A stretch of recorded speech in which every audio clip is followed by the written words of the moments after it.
आज 4.4 अरबको चाहिँ ट्रेड भएको छ। हिजोभन्दा झन्डै 1 अरबको चाहिँ आज बढी ट्रेडिङ भोल्युम आएको छ। अब आज हामी डिटेल्स हेरौँ है। टप 10 ब्रोकरहरूलाई ट्र्याक गर्दाखेरि टप 3 ब्रोकर त्यसमध्येबाट पनि नम्बर 1 मा रहेको छ दीपशिखा धितोपत्र कारोबार। यसले चाहिँ आज 9 करोडको मात्रै बाई गरेको छ भने 59 करोडको चाहिँ आज यसले सेल गरेको छ। यति धेरै है, जम्मा 69 करोडको ट्रेड गरेको थियो भने यसले यति धेरै आज सेल गरेको छ है। त्यस्तै सेकेन्डमा छ 38 नम्बर दीपशिखा भयो। सेकेन्डमा छ नासा सेक्युरिटिज ब्रोकर नम्बर 58 ले आज 37 करोडको चाहिँ बाई गरेको छ भने सेल 24 करोडको गरेको छ भनेपछि यसले पनि 13 करोडको चाहिँ बढी बाई गरेको देखियो। यता चाहिँ म्याक्सिमम सेल गरेको देखियो हैन। जम्मा 62 करोडको चाहिँ नासा सेक्युरिटिजले ट्रेड गरेको देखियो। आज नम्बर 3 मा रहेको छ नबिल सेक्युरिटिज है। यसले चाहिँ 37 करोडको आज जम्मा टोटल ट्रेड गरेको छ है, ब्रोकर नम्बर 77 है। यसले 35 करोडको बाई गरेको छ भने सेल मात्र 2 करोडको सेल गरेको छ है।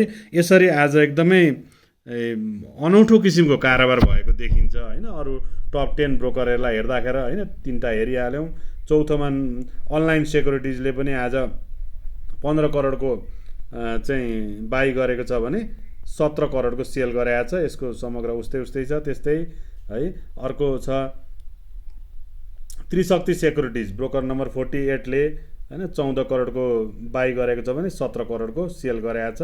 यसको पनि समग्रमा उस्तै छ, खासै ठुलो फरक छैन। त्यस्तै है यस पछाडि एबिसी सेक्युरिटिज ब्रोकर नम्बर 17 ले 18 करोडको बाई गरेको छ भने 11 करोडको सेल गरेको छ भने 7 करोडको बेसी आज यसले बाई गरेको देखिन्छ है। अब यसलाई डिटेल्स जाँदाखेरि धेरै नै लामो भिडियो हुन्छ है।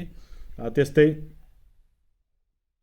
अर्को छ इम्पेरियल सेक्युरिटिज ब्रोकर नम्बर 45 ले चाहिँ 11 करोडको चाहिँ बाई गरेको छ भने 15 करोडको सेल गरेको छ भने 4 करोडको मात्रै बढी सेल गरेको देखिन्छ यसले है।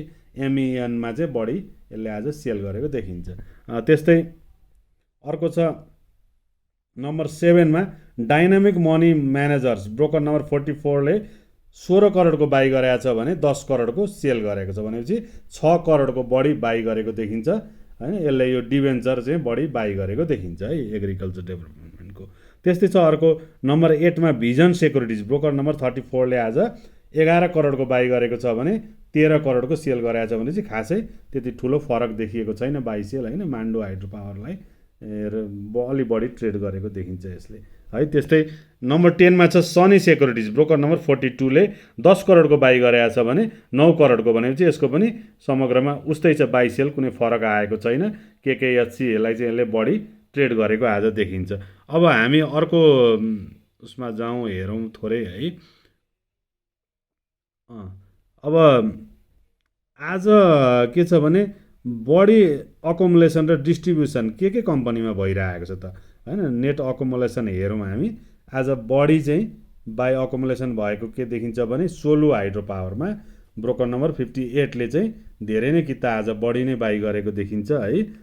त्यस्तै बाई एभरेज 688 को दरले बाई गरेको छ। त्यस्तै सोलु हाइड्रो पावरमा अर्को 80 नम्बर ब्रोकर नम्बरले पनि एसएचपिसी है मा पनि 92 नम्बर ब्रोकर नम्बरले चाहिँ आज 64,000 किताभन्दा बढी चाहिँ बाई गरेको देखिन्छ। त्यसरी रिडीमा पनि 58 नम्बरले आरएसएमएल है मा बढी बाई गरेको देखियो। त्यस्तै तमोरमा हैन साहस ऊर्जा, एनटिसी, इबिएल यिनीहरूमा चाहिँ धेरैवटा ब्रोकरहरूले आज राम्रो एक्टिभिटिज हैन ट्रेड गरेको देखिन्छ। त्यस्तै अब सर्टकटमा हामी थोरै हेरौँ। यो 1 डे को हेर्दैछौँ, यसमा सबै दिनको हामीले हेर्न सक्छौँ है। 2 days, 3 days, 4 days, 1 year, 2 year बढी अकुमुलेसन केमा भइरहेछ भनेर डिटेल्स हेरेर पनि हामीले त्यो कम्पनीमा ट्रेड गर्ने कि नगर्ने भन्ने कुरा, एउटा कुरामा हामीले थोरै पनि त्यसलाई पनि एनालाइसिस गरेर चाहिँ ट्रेड लिने कि नलिने भनेर डिसाइड पनि गर्न सक्छौँ र कुन प्राइसमा ट्रेड लिने हैन, त्यसको बाई जोन कहाँ हो भनेर पनि यति हेर्दा पनि धेरै कुराहरू थाहा पाइन्छ है त। अब नेट डिस्ट्रिब्युसनमा चाहिँ अब हैन आजको हेर्दैछौँ हामीले। यसमा पनि 3 इयर्ससम्मको हरेक दिनको कुन दिन हेर्ने सबै हेर्न सकिन्छ। डिटेल्स कुन कम्पनीको हेर्ने सबै नै हेर्न सकिन्छ है। यसमा पनि तमोरमा चाहिँ आज बढी डिस्ट्रिब्युट गरेको देखिन्छ 49 नम्बरले। त्यस्तै एमइएचएलमा 80 नम्बरले बढी डिस्ट्रिब्युट गरेको देखिन्छ। NBL Nepal bank limited 52 number broker नम्बरले, Solu hydro power 64, Solu 45, MEN 65, साहस। यसरी डिटेल्स अझ पनि यसमा गएर यति एनालाइसिस गर्दा पनि हामीले त्यो कम्पनीमा ट्रेड लिने कि नलिने भनेर डिसाइड गर्न हामीलाई स्टक मार्केटमा सजिलो हुन्छ है त।